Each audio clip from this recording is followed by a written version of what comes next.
SKG media की बड़ी खबर यूपी के जनपद मैनपुरी के भोगांव से खबर आ रही सामने।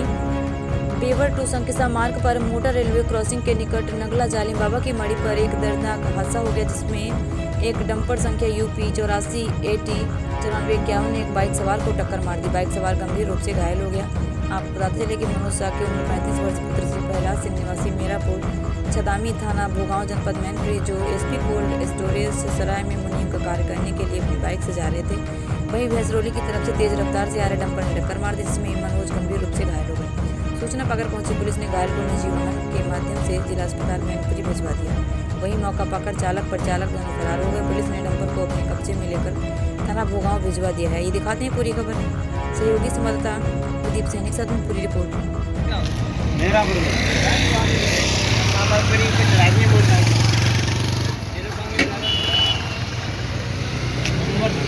गाड़ी